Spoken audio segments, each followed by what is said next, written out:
धर्म संस्थापनार्थाय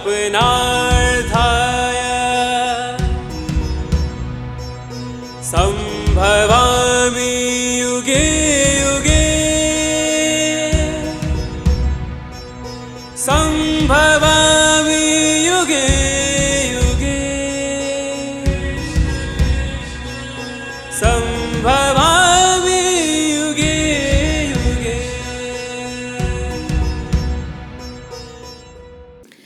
Entire play is being played on something called God.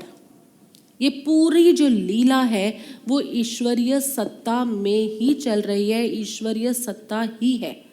उसी के अंदर सारा ये बनना, बिगड़ना, संवरना, तोड़ना, फोड़ना, सारी घटनाएं इस ईश्वर में चल रही है. बिग बैंग से पहले, जरा याद करो, बिग बैंग याद है ना? उससे पहले ओनली एक ही सत्ता थी, cosmic intelligence, eternal conscious bliss, knowing principle, सत चित आनंद, यही था. फिर वो बिग बैंग की घटना हुई, यही इसी हॉल में हुई थी. एक वह महाविस्फोट से पहले मात्र dark matter, dark energy, but वो एनर्जी कॉन्शियस थी, इंटेलिजेंट थी, ऐसी एनर्जी थी. फिर उसमें जब विस्फोट हुआ तो उस विस्फोट में से परा प्रकृति और अपरा प्रकृति दोनों बाहर निकल कर आए. यहाँ तक बात समझी थी हमने. परा प्रकृति यानी प्योर स्टेट, लेकिन ये इनविजिबल है और इसलिए यहाँ पर उसका नाम दे दिया माया का जो पूरा आवरण है, या जिस सत्ता को हम आद्य शक्ति कहते हैं, काली कहते हैं, Holi ghost, cosmic sound, cosmic light, ये सब इनविजिबल है. इसमें ये इसने पूरे इस ब्रह्मांड को कवर कर रखा है. ब्रह्मांड कहाँ से, जो विजिबल चीजें हैं वो शुरू यहाँ से होती हैं, अपरा प्रकृति के अंदर. और इस अपरा प्रकृति के 3 गुणों में इसका विभाजन होता है, सत्व, रजस और तमस. सत्व मतलब गुड, रजस मतलब एक्टिव और तमस मतलब हमने पहले इविल लिखा था लेकिन अब कल हटा के हमने इसको इनएक्टिव कर दिया. सत्व मतलब विवेक, रजस मतलब क्रियाशीलता और तमस मतलब प्रमाद. और अब तुम्हें पता चलेगा हम विवेक पर क्यों इतना जोर देते हैं. विवेक प्रकट करो, क्योंकि विवेक जो तुम्हारा होता है ना, वही चूड़ामणि है, वही सत्व है और वही तुम्हें पार ले जाने के काबिल है. इन 3 गुणों के पार जाना है तो प्रमाद में से क्रियाशीलता में आना होगा. पहले तुम किसी सत्संग में नहीं जाते थे, अब तुम्हें कहीं आना होगा, क्रियाशीलता, ये रजस में आए, यहां से फिर विवेक पैदा होगा ना. अब इसको हटा दो, विवेक पैदा हो जाएगा. तुम प्रमाद में से ही अचानक विवेकशील होकर उठ जाओ, हो सकता है. प्रमाद के बाद कोई ना कोई क्रियाशीलता ऐसी चाहिए जो तुम्हें विवेक तक ले जाए, और विवेक के बाद त्रिगुणातीत अवस्था तक हमें जाना है. That is our entire journey. यह सत्व, रजस और तमस की जो लेयर्स है, इसकी जो कोटिंग है, वो इस पूरे यूनिवर्स पर छाई हुई है. पूरे जितना भी दृश्य जगत है, इन सब पर सत्व, रजस, तमस की कोटिंग है. अब इस दृश्य जगत के अंदर 2 हो जाते हैं, विराट ब्रह्मांड और सूक्ष्म ब्रह्मांड, मैक्रोकॉस्म और माइक्रोकॉस्म. मैक्रोकॉस्मस कहाँ है? मैक्रोकॉस्म यानी मैक्रोकॉस्मोस, मैक्रो यानी बड़ा, कॉस्मोस यानी ब्रह्मांड. बड़ा ब्रह्मांड कहाँ है? पूरा बाहर, जो कुछ भी तुम देख रहे हो इट इज मैक्रोकॉस्म. और छोटा ब्रह्मांड, सूक्ष्म ब्रह्मांड कौन सा है? माइक्रोकॉस्मस कौन है? हम, शरीर. मैक्रोकॉस्म के अंदर प्रकृति और पुरुष आते हैं. शब्द ये दिए हैं, तुम शब्दों को पलट लो, कुछ फर्क नहीं पड़ता, लेकिन हमारी समझ के लिए हम एक ही शब्दों का उपयोग कर रहे हैं. हमने जब से ईश्वर और भगवान के बीच का भेद बताया है, तब से हम बड़े कॉन्शियस हो गए इन शब्दों का उपयोग करने में.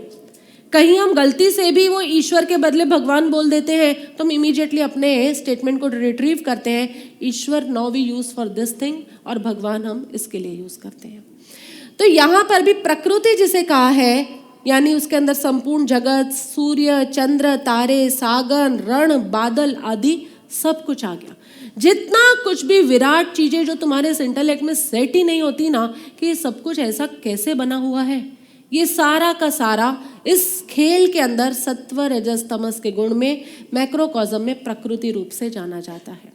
और इसको इस रूप में एनर्जाइज करके रखने वाला, उस रूप में सस्टेन करने वाली एक कॉस्मिक कॉन्शियस प्रिंसिपल है. और इसलिए उन्होंने कहा कि है, ये सूर्य है, चांद है, तारे हैं, सब कुछ है. विजिबल फैक्टर ये सारे प्लैनेट्स है, लेकिन उस विजिबल फैक्टर्स को चलाने वाली एक इनविजिबल इंटेलिजेंस है. और उस इनविजिबल इंटेलिजेंस को नाम क्या दे दिया? पुरुष. ये भेद समझ में आ रहा है प्रकृति और पुरुष का. प्रकृति यानी यह सारा पूरा ब्रह्मांड का अणु परमाणु से लेकर तुम्हें जो कुछ भी देखना है, गैलेक्सीज कहो, मिल्की वेज कहो, सब कुछ इस पुरुष में आता है, मैक्रोकॉस्म के पुरुष विभाग में। लेकिन उस गैलेक्सी को उस तरह से होल्ड करके रखना, there has to be some intelligence. बिना किसी इंटेलिजेंस के तुम उसको वैसे संभाल के नहीं रख सकते। वो इनविजिबल इंटेलिजेंस जो है उसी को क्या कहा जा रहा है यहाँ पुरुष, मैक्रोकॉस्म में। अब बात आती है अपने ऊपर घूम के कि अब सूक्ष्म ब्रह्मांड, इसी पूरे ब्रह्मांड में हमारा प्रयोजन तो अपने को जानने से है ना, क्योंकि अब ये पुरुष को हम नहीं जान सकते, इस पुरुष को हम नहीं जान सकते, लेकिन हम ये पुरुष को जान सकते हैं। तो यहाँ पर जो भेद आते हैं वो क्षेत्र क्षेत्रज्ञ के भेद आते हैं। क्षेत्र यानी शरीर, मन, बुद्धि, अंग, उपांग इत्यादि, और यहाँ क्षेत्रज्ञ यानी क्या, प्योर नोइंग प्रिंसिपल, कॉन्शियसनेस, जो हम सबके अंदर भी है। हमें भी, तुम्हारे पास शरीर है, मन है, बुद्धि है, ये उंगलियां हैं, आंखें हैं, नाक है, ये सब कुछ है, लेकिन एक ऐसा फैक्टर है जिसकी प्रेजेंस में ये सब काम कर रहे हैं।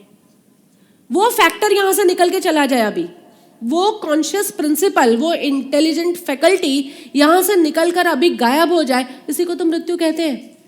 और क्या है उसका इतना शौक क्यों है? अभी तो हमने समझा कि ये मृत्यु की घटना तो बहुत अच्छी है, ये ईश्वर की तरफ से हम लोगों को ये समझ देना है कि अब इस वस्त्र से काम नहीं हो सकता, छोड़ो, नया वस्त्र लेंगे। इस क्षेत्रज्ञ को इस क्षेत्र में रहते हुए जान लेना, यही इस जीवन का परम उद्देश्य है। जब तक हम इस क्षेत्र में रहकर, यानी इस शरीर में रहकर, इस बॉडी में रहकर इस क्षेत्रज्ञ यानी आत्मा को, अपने भीतर रही स्पिरिट जो है, कॉन्शियसनेस है, सोल है, उसको नहीं जान लेते, तब तक इस अनंत परिभ्रमण के अंदर गोल गोल गोल गोल घूमते रहेंगे। लेकिन जहाँ हमने दोनों का भेद जान लिया, वहाँ अब हमारी परिभ्रमण से मुक्ति होती है, क्योंकि जो ये क्षेत्रज्ञ है वो एग्जैक्टली सिमिलर है। और क्यों ना हो, तुम अगर ये देखो पूरा का पूरा धारा रूप में, तो सब कुछ आ कहाँ से रहा है, और उसमें से आ रहा है, मतलब वो तो सभी में है ना, उसमें से आ रहा है। यानी सत्व रजस तमस में भी ईश्वर का गुण है कि नहीं? जिसमें से वो आ रहा है उसमें उसके गुण तो होंगे ही, यदि वो ना हो तो उसमें से आया कहाँ नहीं जाएगा। तुम्हें बात समझ में आ रही है कि नहीं? जो जिसमें से आता है उसमें उसका गुण होता है। सोने में से मैं अंगूठी बनाऊं तो अंगूठी में सोने का गुण होगा कि नहीं? सोने में से कंगन बनाया जाए तो कंगन में अंगूठी का सोने का गुण होगा कि नहीं? इसी तरह ये सत्व रजस तमस ईश्वर में से आए हैं, तो इनमें ईश्वर का गुण है कि नहीं? इनका उपयोग कैसे करना है ये जानना है। हमारी इस पूरी विद्या संस्कृति के अंदर, जो SRM के अंदर हम समझा रहे हैं, उसमें किसी के साथ हमें द्वेष करना तो सिखाया ही नहीं। इवन पिछले सत्संग में अहंकार के साथ भी द्वेष करना, मुझे उसके लिए भी ईमेल आई कि बेन प्रभु हर धर्म संप्रदाय कहता है अहंकार हटाओ हटाओ हटाओ, और आपने तो गजब बात कर दी। उन्होंने अप्रिशिएट किया कि प्रभु पहली बार राहत लगी कि हाँ, अहंकार को जिसका है उसको सौंपना है, और दैट इज पॉसिबल। हटाना पॉसिबल ही नहीं है। अहंकार, मैं हूं का भाव तुम हटाओगे कैसे? अहंकार का अर्थ क्या है? मैं हूं, मैं हूं। उस मैं हूं के भाव को जब तक जियोगे या जब मरोगे तब तक हटा सकते हो क्या? नहीं। मैं हूं, ये मैं जिसका है ना, उसको सौंप देना है। ये मैं मन का नहीं है, ये मैं शरीर का नहीं है, ये मैं बुद्धि का नहीं है, ये मैं किसका है? इस क्षेत्रज्ञ का। और ये क्षेत्रज्ञ किसका है? ईश्वर का। तो आज के सूत्रों में यही बात चलेगी। अभी तक देखो, पहले, दूसरे, तीसरे, चौथे श्लोक में क्या बात चली? इन सारे शब्दों की बात चली। अर्जुन ने पूछा था प्रकृति क्या, पुरुष क्या, क्षेत्र क्या, क्षेत्रज्ञ क्या, ज्ञान क्या, ज्ञेय क्या, ये बातें चली 1, 2, 3 और 4 श्लोक में। 5वें और 6ठे श्लोक में क्या बात चली? 5वें में पुरुष के लक्षण बताए, वो पुरुष के लक्षण इसमें भी है, प्रकृति के लक्षण बताए, प्रकृति के लक्षण क्षेत्र में भी है। तो प्रकृति के लक्षण जो खाली प्रकृति में वो बताए 5th में, और उसके अलावा जो लक्षण है वो बताए हमें 6th के अंदर। यानी 24 लक्षण शायद वहां बताए थे और 6 लक्षण, ऐसा ही कुछ था। 24 लक्षण 5th श्लोक में था और 6 लक्षण 6th श्लोक के अंदर थे। वहां तुम्हें ध्यान हो तो मैंने ये बात कही थी, और इन श्लोकों में आई थी वो बात। प्रकृति के जो लक्षण है ना वो उसका स्वरूप है, लेकिन क्षेत्र के अंदर जो एड ऑन 6 लक्षण है ना वो हमारे विकार है। हम स्वरूप का त्याग कभी नहीं कर सकते, लेकिन विकारों का त्याग कर सकते हैं कि नहीं। और अहंकार को देखो इन्होंने किस में डाला है, स्वरूप में डाला है कि विकार में। श्लोक नंबर 4-5 देखो, विकार में नहीं डाला। देखो देखो 5वां श्लोक, 13 नंबर के अध्याय का 5वां श्लोक देखो जरा तुम। यहां क्षेत्र के स्वरूप का वर्णन चल रहा है, और जो क्षेत्र का स्वरूप है वही पुरुष का भी स्वरूप है, प्रकृति का भी स्वरूप है। तो उसके अंदर देखो 5 महाभूत अहंकार, यानी अहंकार तुम्हारा स्वभाव है, विकार नहीं है। ये विकार कब बन जाता है? जब उसको तुम गलत को सौंप दो। व्यभिचारिणी बुद्धि कही थी ना लास्ट टाइम, वो अहंकार जिसका है उसको सौंप दो तो स्वभाव है। वह अहंकार जिसका नहीं है उसके पास रहे, यानी मैं शरीर हूं, मैं मन हूं, मैं विचार हूं, मैं ये अच्छा कर्म हूं, मैं ये बुरा कर्म हूं, यहां पर रहे तो ये सारा क्या हो गया? विकार। इसलिए यहाँ पे मैं आज ही पढ़ रही थी सुबह सुबह, तो मैंने देखा अहंकार को भी स्वभाव में डाला है, विकार में नहीं डाला। That's the high site, insight. और अब हम देखेंगे पहले 4 में तो हमने क्या देखा? प्रकृति, पुरुष, क्षेत्र, क्षेत्रज्ञ, ज्ञान और ज्ञेय का सिनॉप्सिस रूप में छोटा छोटा अंडरस्टैंडिंग। उसके बाद 5th के अंदर हमने उसके लक्षण देखे, 6th के अंदर हमने इस क्षेत्र के लक्षण देखे। उसके बाद 7 to 11 के अंदर हमने क्या देखा? क्षेत्र और क्षेत्रज्ञ, इन दोनों के बीच में यदि भेद समझना है, भेद डालना है, भेद को अनुभव करना है, तो उसके लिए जीवन कैसा होना चाहिए? कौन अधिकारी है? कौन इन दोनों में भेद डाल के, क्योंकि पूरा का पूरा दिख तो शरीर ही रहा, अब इसमें से आत्मा निकाले कहां से अलग? निकाले कहां से अलग? तो ये निकालने के लिए हमारा जीवन कैसा होना चाहिए, उसके 20 लक्षणों की बात करी थी। 7, 8, 9, 10, 11 श्लोकों में 20 लक्षण की बात की थी। दोनों पॉसिबिलिटी है। एक पॉसिबिलिटी ये है कि ये अधिकारी के लक्षण है, और दूसरी पॉसिबिलिटी ये है कि ये ज्ञानी के लक्षण है, कि ज्ञानी का जीवन ही ऐसा, अमान, अदम्भ, ये सारे काफी सारे लक्षण आए थे। वो 20 के 20 लक्षण साधन भी है, साधन समुदाय, और जिसने आत्मा को जान लिया है उसके जीवन का वही लक्षण है।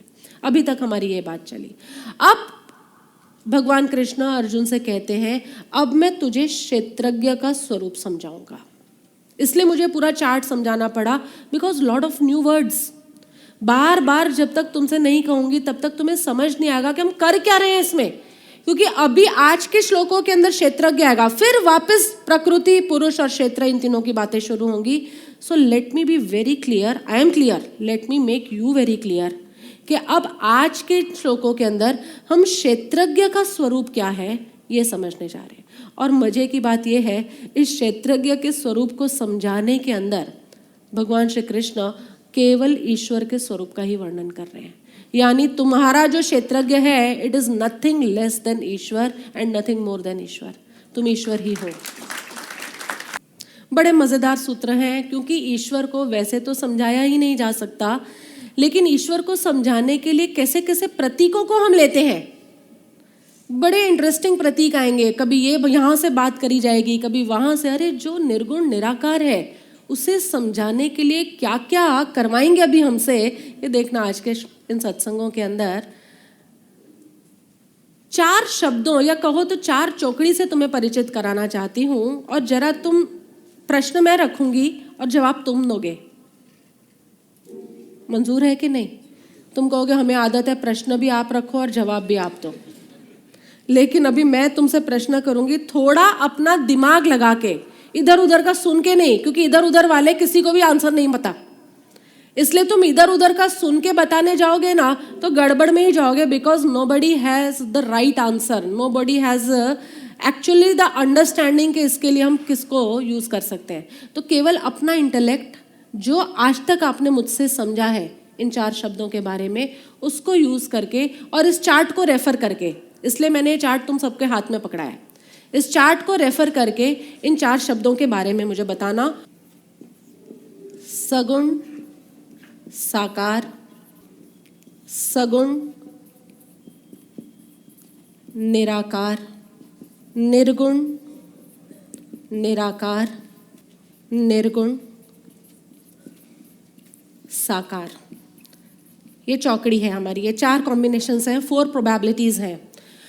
जरा एक बार तुम समझ लोगे कि किस कैटेगरी में हमें किसे डालना है, तो तुम्हें ये पूरा चार्ट बाय हार्ट हो जाएगा, क्योंकि पूरे ज्ञान योग में यही बात चलने वाली है। निर्गुण, निराकार, सगुण, साकार, किस कॉम्बिनेशन में किसको रखा जाता है। तो पहला है सगुण साकार। इस कॉम्बिनेशन में किसको रखोगे?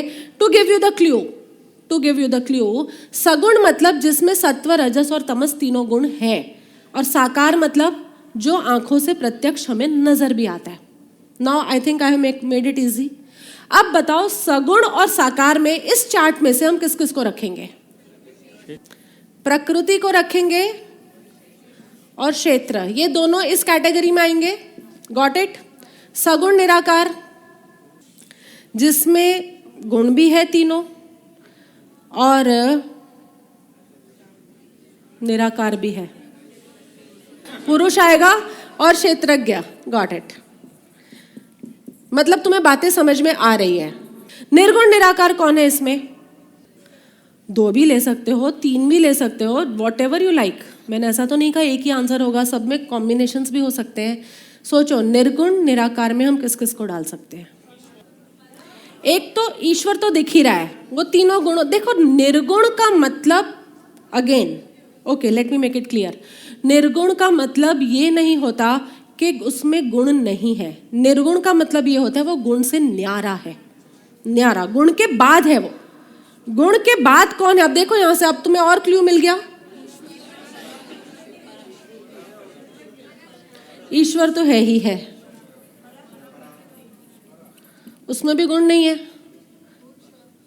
हाँ उसमें भी कहाँ है? निर्गुण से परे ही है। तो हम इस परा प्रकृति को भी डाल सकते हैं, but still it is questionable. मैं डाल रही हूं, तुम कह रहे हो तो बहुमत से पास चलता है, अपने यहाँ डेमोक्रेटिक कंट्री है। फाइनली कौन आया? निर्गुण साकार। अब इसके लिए ना दिमाग कसना पड़ेगा। निर्गुण भी है और साकार भी है। निर्गुण का मतलब ये नहीं होता कि उनमें गुण नहीं है, लेकिन वो गुण से पार जा चुके हैं, गुण से न्यारे हो चुके हैं। अब यहां दिमाग कसने की बात यहां है। चार्ट ने जितना समझाना थे पहले 3 ही थे उसमें, ये चौथा तुम्हारी समझ पर आधारित रखता है।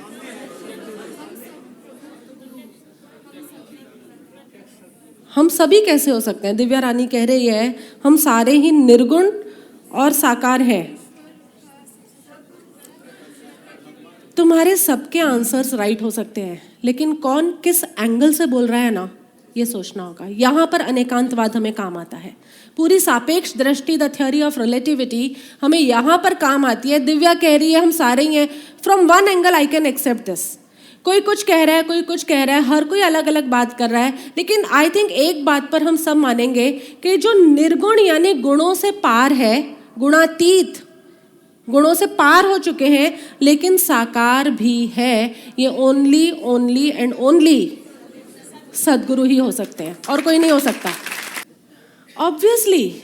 और कोई भी भगवान जब देह रूप में उपस्थित है, राम भगवान कहो, महावीर भगवान कहो, आदिनाथ भगवान कहो, कृष्ण भगवान कहो, कृपाणु देव कहो, जब वो देह रूप में उपस्थित है तब हम उन्हें भगवान नहीं, हम उन्हें सद्गुरु ही मानते हैं। हाँ कि नहीं? वो गुरु रूप में ही मौजूद है। तो अगर तुम्हें लगता है नहीं गुरु थोड़ी ज्यादा उनको हमने वो दे दिया, तो आप ये कह सकते हो कि जिस किसी ने भी भेद ज्ञान पूर्वक अपने अभेद स्वरूप को जान लिया और उस अभेद स्वरूप के अंदर रमणता चल रही है, निरंतर रमणता। आदिनाथ भगवान ले लो, महावीर भगवान ले लो, कोई भी ले लो, राम भगवान ले लो, वो त्रिगुण से पार है। भले ही अयोध्या की राजगद्दी पर बैठे हैं, राजा जनक ले लो, अष्टावक्र ले लो, किसी को भी ले लो, 3 गुणों को भिन्न जान चुके हैं। वो 3 गुणों से न्यारे अपने ईश्वरीय स्वरूप में, 3 गुण से न्यारा है वो ईश्वरीय स्वरूप। इसलिए चार्ट रखा है पूरा, 3 गुणों से जो न्यारा अपना ईश्वरीय स्वरूप है उसको भोग लिया है, उसका मजा चख लिया है, उसमें सतत रमण कर रहे हैं। ऐसे जितने भी लोग तुम्हें समझ में आते हैं, चाहे तुम्हें भगवान के नाम से कहना है तो वो कहो, लेकिन भगवान जब साकार रूप में होते हैं तब सद्गुरु ही होते हैं। तो वह सद्गुरु यानी फाइनली निर्गुण साकार के अंदर ओनली सद्गुरु ही आएंगे और कोई नहीं आएगा। और जब तक तुमने निर्गुण साकार की, अब यहाँ से बात शुरू होती है, जब तक तुमने इस निर्गुण साकार का स्वरूप समझकर इनकी भक्ति और इनकी बताई युक्ति के मार्ग पर नहीं चले, तब तक तुम निर्गुण निराकार की अनुभूति कभी नहीं कर सकते। मेक श्योर ये पूरा समझाने का कारण ये है, जब तक तुमने अपने जीवन में निर्गुण साकार यानी कौन, कोई भी आत्मज्ञानी वैभव जिसके पास ईश्वरीय वैभव है, उसको उसकी भक्ति नहीं करी यानी उसका स्वरूप नहीं समझा। भक्ति का मतलब नाचना गाना नहीं है, उसका स्वरूप नहीं समझा और स्वरूप समझकर जो युक्ति वो बता रहे हैं उस युक्ति के आधार पर अपना जीवन नहीं जिया, तब तक न तुम निर्गुण निराकार को जान पाओगे और ना तुम इस सगुण साकार सगुण निराकार से कभी भेद करके आगे बढ़ जाओगे। इसलिए चारों शब्द और चारों जो भी विभाजन है इनको ठीक से समझना। हमें ढूंढना किसे है इस जीवन में? पहले निर्गुण साकार, हाँ सद्गुरु, तो इन्होंने और सिंप्लीफाई कर दिया, लेकिन सद्गुरु को ढूंढ के उसमें नहीं चिपक जाना, उसमें नहीं अटक जाना।